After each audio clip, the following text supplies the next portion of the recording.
Olá, minha amiga e meu amigo. Este é o nosso momento de reflexão. No vídeo de hoje vamos falar sobre cristãos casados com não cristãos. Por isso eu peço a você que assista ao vídeo.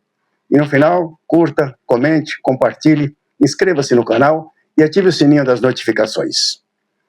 O texto que nós escolhemos para comentar hoje está na primeira carta de Paulo aos Coríntios, capítulo 7, versículos de 12 a 24. Mas nós não vamos ler o texto todo, porque é mais ou menos longo e não toma muito tempo do vídeo. Eu sugiro a você que pegue sua Bíblia, leia todo o texto, depois vem e assista ao vídeo, para uma melhor compreensão, ok?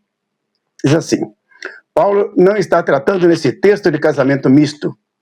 O ensino de Paulo sobre isso é claro. O casamento deve ser no Senhor. 1 Coríntios capítulo 7, versículo 39. Para Paulo, o casamento misto se constitui um ato de desobediência aos preceitos divinos.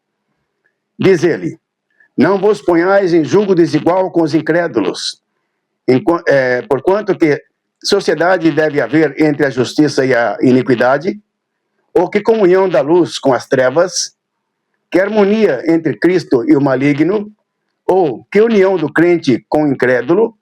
2 Coríntios capítulo 6, versículos 14 e 15. A igreja de Corinto era uma igreja nova. Algumas pessoas se converteram ao evangelho depois de casadas.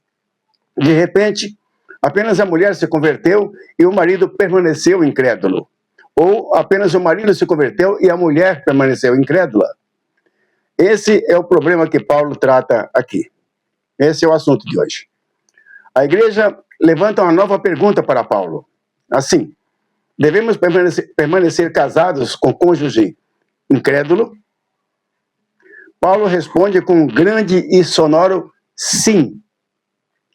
É claro que devem permanecer casados. Aos mais, digo eu, não o Senhor. 1 Coríntios capítulo 7, versículos 12 e 13. Mas por que ele diz isso?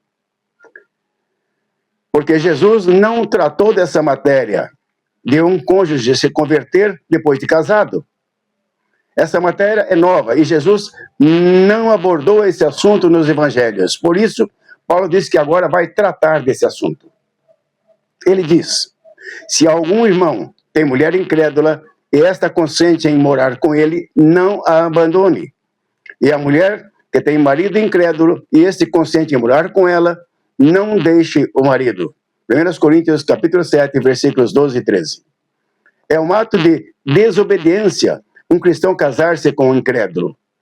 Mas, se a esposa se torna cristã depois de ter se casado, ela não pode usar esse acontecimento como base para a separação. Ao contrário, ela precisa exercer a influência que tem como cristã para mudar e transformar o seu lar e ainda levar o marido à conversão. 1 Coríntios capítulo 7, versículos de 17 a 24. Paulo está dizendo que a conversão não altera as nossas obrigações sociais. Ele cita um fator de encorajamento para se investir num casamento misto e que um dos cônjuges se converteu depois de casado. A pergunta dos coríntios era: devemos sair do casamento por estarmos vivendo com um cônjuge incrédulo?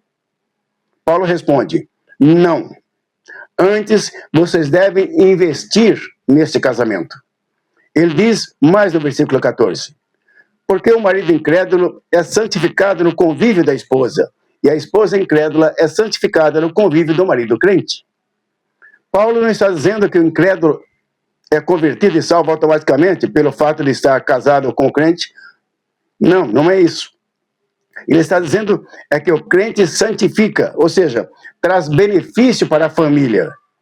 Esse cônjuge incrédulo fica, assim, exposto à influência benéfica do evangelho. Quando a fé cristã entra em um lar descrente, ela deve ser uma ponte de novas bênçãos e não de novas desavenças. O fato de um cônjuge incrédulo viver com um cônjuge crente possibilita ao incrédulo conhecer o evangelho e ser abençoado por ele. Amém? O cônjuge incrédulo é trazido para mais perto de Deus ao conviver com um cristão na mesma casa. Pense nisso e que Deus te abençoe.